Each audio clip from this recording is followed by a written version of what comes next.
Assalamualaikum warahmatullahi wabarakatuh. Baiklah, hari ini Ibu akan menjelaskan mengenai tahapan yang kedua ya dari analisis berorientasi objek, yaitu kalau kita buka template-nya, mengidentifikasi skenario pemakaian atau use case. Nah, Ibu akan mencontohkan bagaimana membuat skenario ya. Di sini ada tabel ini adalah tabel dari sebuah skenario, di mana dia terdiri dari identitas, nomor, nama, tujuan, deskripsi, tipe, aktor, skenario utama, skenario alternatif, autentifikasi gagal, dan kondisi akhir. Nah, kalau pada materi ini yang akan saya jelaskan adalah kita sudah tahu nih hasil dari program yang akan kita buat. Nah, sekarang dari program itu kita buatkan skenario-nya ya.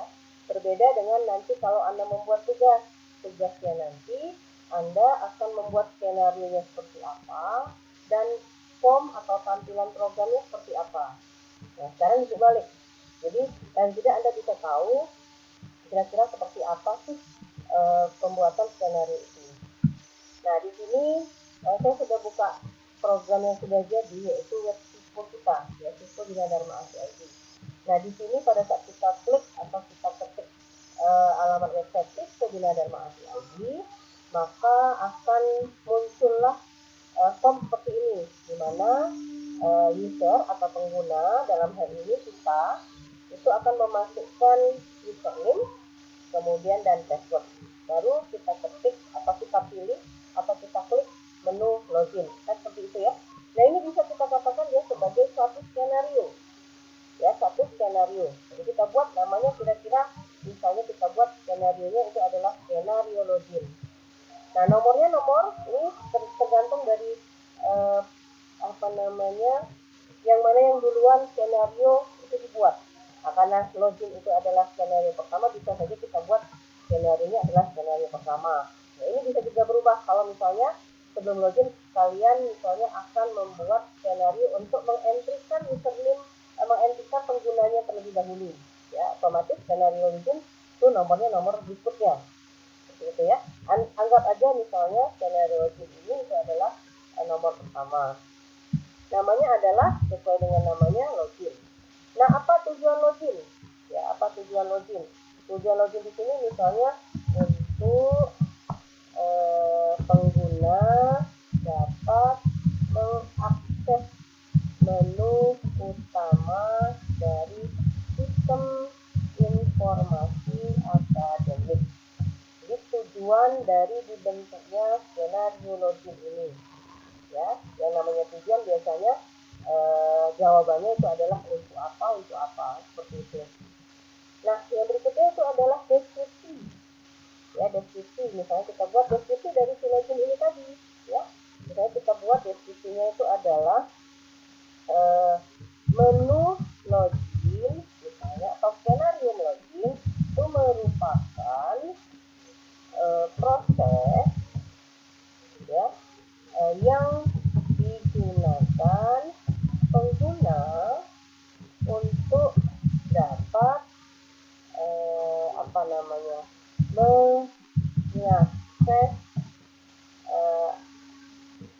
sistem informasi akademik di Universitas Bina Dharma. Ini hanya penguraian dari apa itu skenario login. Tipenya diabaikan dulu, nggak apa-apa. Nah, siapa aktor yang terlibat? Aktor ini adalah pengguna. Nah, siapa yang bisa mengakses menu login ini? Nah, kalau di Bina Dharma kan yang bisa yang pertama misalnya mahasiswa, kemudian ada dosen. Ini adalah peran lah ya, ini adalah peran. Jadi dia bisa berperan sebagai mahasiswa, bisa juga berperan sebagai dosen, atau bisa juga berperan misalnya sebagai ketua program studi atau kaprodi, karena misalnya antara dosen dengan kaprodi punya menu yang berbeda. Jadi kalau dia pada saat masuk ke login ternyata dia berbeda antara menu yang satu dengan menu yang lain, bisa kita pisahkan menjadi aktor yang lain ya, kayak mahasiswa dengan dosen juga seperti itu. Mahasiswa, dosen, kaprodi, misalnya ada dekan misalnya ya, dan lain lain lah, ya, atau misalnya administrasinya, administrasinya. Oke, kemudian masuk ke skenario utama, di mana terdiri dari kondisi awal. Nah, kondisi awalnya apa? Kalau kita lihat menu yang ada di sini, kondisi awalnya ini adalah formulir atau form untuk memasukkan ini atau untuk memasukkan user ID dengan password. Nah, ini kita namakan apa misalnya? Misalnya kita buat di sini namanya kondisi awalnya tampilan menu login. Nah, bisa juga kita buat seperti itu. Oke, yang berikutnya itu adalah aksi aktor, ya, di mana ini bagian dari juga skenario utama. Aksi aktor yang sebelah kanannya namanya reaksi sistem. Jadi template saya sudah buat kotak seperti ini atau tabel seperti ini, tinggal Anda isi saja. Nah, aksi aktor itu adalah apa yang dilakukan aktor terhadap menu login ini. Nah, kalau kita lihat FIFO, apa yang kita lakukan? Ya, pasti kita mengentrikan ini ya, atau ngetik dua inputan ini ya. Nah, berarti kita buat aja yang pertama, pengguna atau aktor itu berarti semuanya, baik mahasiswa, dosen, kapodi, dekan atau admin. Aktor apa namanya? Misalnya mengentry, karena kita sudah biasa orang komputer ya. Sebenarnya kalau dalam bahasa Indonesia itu tidak ada mengentry. Yang benar itu adalah misalnya mengetikkan atau memasukkan tinggal apa? Aktor mengentry yang pertama user ID, ya, user ID. Pada saat aktor mengentry user ID, ada nggak programnya bereaksi? Kalau ada, berarti dia langsung lompat ke sebelah kanan. Kalau dia tidak ada, berarti langsung ke aksi aktor berikutnya, nomor 2. Kan nggak ada ya? Pada saat kita ngetik ini, mengikut ketika user ID itu, nah, tidak ada reaksi dari sistem kan? Ini kita lanjutkan ke aksi aktor yang kedua. Yang kedua, aktor mengentry passwordnya masing-masing. Atau boleh juga kamu gabung di atas juga nggak apa-apa. Misalnya aktor mengentry user ID dan password nggak apa-apa. Atau dipisah juga nggak apa-apa. Kalau dia banyak Bu, otomatis banyaknya angkanya tidak masalah, gitu ya. Jadi kita buat sedetail mungkin. Nah, pada saat kita mengentrykan password juga tidak ada reaksi dari sistem kan ya. Terus apa yang kita lakukan? Tentu saja kita akan mengentrykan ini atau akan memilih menu login, ya, menekan tombol login. Oke, yang ketiga, aktor mengklik boleh, menekan boleh, ya. Kalau pasangan entry ya enaknya klik gitu ya, mengklik tombol login. Nah, mengklik tombol login. Pada saat kita klik tombol login, apa yang terjadi? Kita lihat prosesnya, maka akan tampillah menu utama dengan login si pengguna tadi, ya, dengan login si pengguna tadi. Oke, kita lanjutkan. Kemudian itu reaksi sistemnya ya, berarti nomor 4 di sini.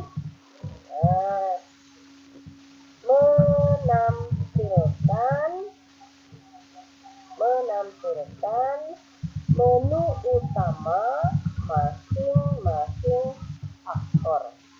Itu kan yang ditampilkan ya. Artinya si ini apa namanya? Si programnya, sistemnya itu akan menampilkan menu utama dari masing-masing aktor. Berhubung Ibu adalah dosen, maka tampilan utamanya dia seperti ini. Ya, tampilan utamanya dia seperti ini. Oke. Nah, kalau saya log out, ya di sini kan kita tadi kan yang ini ya, kita klik ini. Ternyata ada alternatif. Kalau misalnya kita ada lagi di sini namanya lupa password. Nah, lupa password. Kalau dia lupa password, seperti apa tampilan? Coba kita klik. Nah, maka akan tampil seperti ini. Minta request token katanya. Nah, kita isikan ini, ya. Berarti ada alternatif, ya, alternatif bahwa si sistem ini kalau dia lupa password, apa yang terjadi? Nah, apa yang terjadi? Bisa kita masukkan sebagai tambahan dari yang keempat, ya, boleh juga kita buat. Jika aktor lupa password, maka aktor menekan menu lupa password. Nah, seperti itu, ya kan? Coba saya balik lagi. Nah, ini kan lupa password. Lupa password titik 2 gitu ya. Akan menekan menu atau tombol lupa password, ada tanda panahnya tadi. Nah, apa yang dilakukan oleh sistem? Maka akan menampilkan menu ini, menu lupa password. Oke, tapi kita buat. Tapi ini nomor, jangan nomor ini nomor 5. Ya, ini nomor 5, yang ini tadi nomor 4. Jadi dia urutannya seperti itu. Ini nomor 4. Berarti yang berikutnya itu adalah nomor 6. Kan gitu. Mestinya. Kita buat manual aja karena ini perurutan kayaknya. 6. Aduh, nggak mau pula kita buat dulu di sini. Setting dulu nomornya. Misalnya number 6.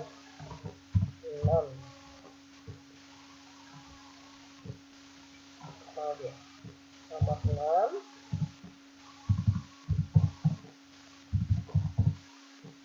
Kita buat manual aja. Nomor 6-nya apa tadi?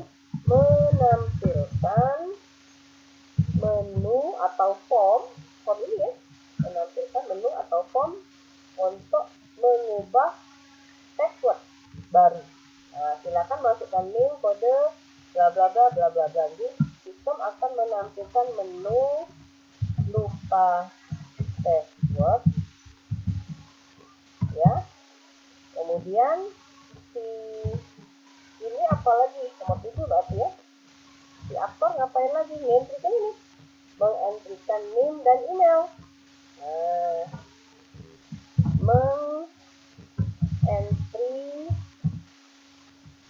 Mengentri apa tadi? Mengentri name jika dia mahasiswa, atau apa tadi? Kode dosen, kode karyawan.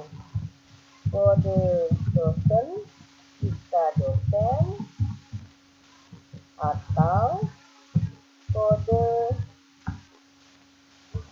karyawan jika statusnya adalah karyawan. Nah, seperti itu ya. Misalnya saya akan mengentrikan kode ibu tadi ya. Nah, email masuk ke emailnya masing-masing ya, baru mengentrikan emailnya masing-masing. Sudah mengentri ini, berarti nomor 8-nya adalah aktor mengentri email. Nah, ya. Setelah aktor mengentri email, nomor 9-nya aktor aktor mengklik tombol apa tadi? Aktor akan mengklik. Ini request token. Saya masukkan dulu misalnya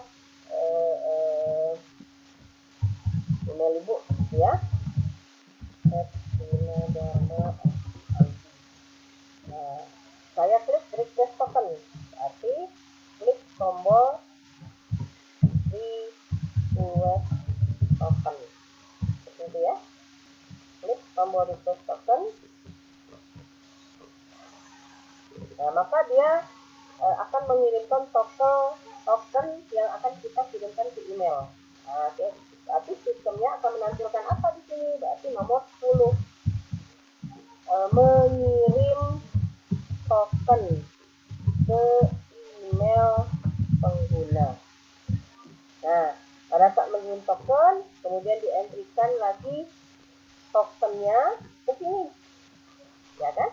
Berarti si aktor, nanti nomor 11, aktor mengentri token yang berasal dari email pada saat saya memasukkan sini, maka akan tampillah menu utama. Berarti nomor 12-nya pada saat sudah itu sudah meng-enter tadi, lupa lagi. Ubah password. Berarti 12 dulu ya, 12 ubah password. After klik ubah password, kemudian sistem akan menampilkan misalnya menu utama kembali, misalnya seperti itu. Ya, kita anggap aja seperti itu gitu ya. Nah, jadi urutan-urutan ini itu berdasarkan apa yang dilakukan oleh si aktor dan apa yang dialami oleh si sistem, atau apa yang dilakukan oleh si sistemnya sendiri. Nah, seperti itulah skenario yang akan Anda buat. Ya, oke. Yang berikutnya adalah skenario alternatif atau autentifikasi gagal. Nah, jika terjadi kegagalan, oke, kita balik lagi ke Cisco tadi yang bukan menu password.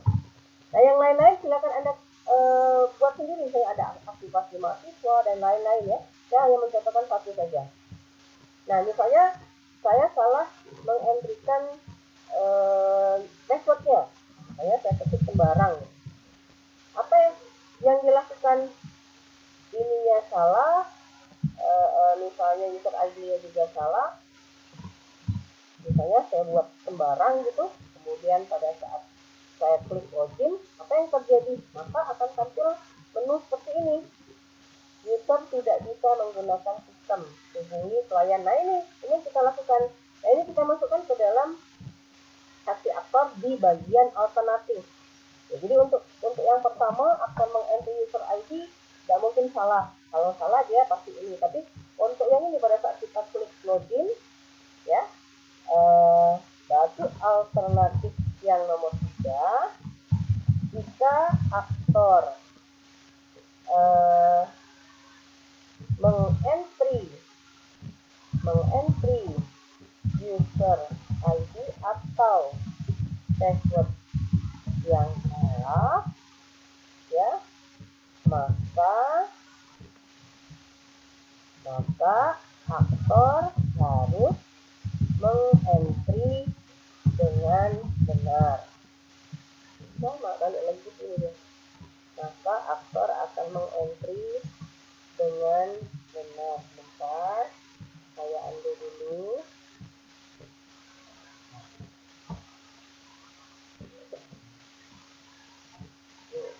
Aku balik di sini deh nih. Balik ke yang 5.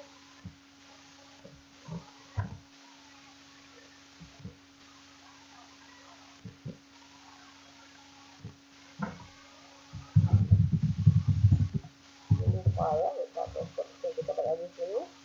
Meng-entry dengan benar. Nah, berarti reaksi sistemnya ya itu tadi. Berarti reaksi sistemnya kalau tadi menampilkan menu utama, kalau user ID dan passwordnya benar, berarti kalau dia salah berarti alternatif yang keempat, sistem akan menampilkan pernyataan ini, user akan menampilkan pesan ini. Kita copy aja, sistem akan menampilkan pesan. Nah, seperti itu. Nah, itu reaksi sistemnya. Nah, Anda lihat juga nomor-nomor yang lain. Ya, apakah ada alternatif? Jika ada, masukkan dia sesuai dengan nomornya masing-masing. Buat aja ALT itu alternatif. Ya, gitu juga dengan sistem. Jadi saya cuma mencontohkan sedikit saja. Nah, apa kondisi akhirnya? Kondisi akhirnya jika sistem telah berjalan dengan benar. Pada saat kita klik login, maka kondisi akhirnya yang ini tadi, yang masuk ke menu utama masing-masing pengguna. Ya, kondisi akhirnya menu utama masing-masing pengguna. Nah, seperti itulah pembuatan skenario. Ini baru satu skenario, ya, yaitu skenario login. Nah, kalau kita lihat menu setelah kita membuka menu login di Cisco kita, maka akan banyak sekali skenario. Nah, ada skenario untuk home, tapi nomor 2-nya bisa Anda buat Anda buat. Tapi nomor berapa ini? Nomor 1-nya skenario login, tapi nomor 2-nya bisa Anda buat seperti ini, 2 skenario apa tadi, home atau melihat home, karena biasanya nama skenario itu diawali dengan kata kerja. Nah, pada saat Anda buat skenario home, maka buat lagi tabel seperti ini tadi, kamu copy paste kan aja, kosongkan semua. Anda copy paste ini, ya tabel ini, Anda copy paste, maka buat lagi seperti yang contoh dari skenario login tadi. Dan seterusnya ya, ada skenario login, home, kemudian jadwal pun pada saat kita klik ada jadwal pekan, ada jadwal semester. Bisa Anda buat skenario melihat jadwal pekan. Yang berikutnya adalah skenario melihat jadwal mingguan, atau bukan mingguan tadi, apa namanya, jadwal semester, melihat jadwal semester, dan seterusnya. Jadi apapun proses yang Anda sudah bakal di benak Anda, kira-kira ada menu ini, itu masukkan dia sebagai skenario. Jadi skenario itu tidak mungkin cuma satu, ya, bisa lebih dari 10. Bisa lebih dari 10. Nah, seperti itulah penjelasan saya mengenai bagaimana caranya membuat skenario. Jadi skenario itu sama juga seperti proses-proses apa saja yang akan kita lakukan di dalam pembuatan skenario. Di tahap yang kedua, ingat, ya, kita masih masuk ke analisis berorientasi objek. Oke, seperti itu saja penjelasan saya mengenai skenario. Kalaupun nanti ada yang bertanya, silakan aja, nanti saya buka forum, ya. Saya akhiri untuk materi kita kali ini. Wassalamualaikum warahmatullahi wabarakatuh.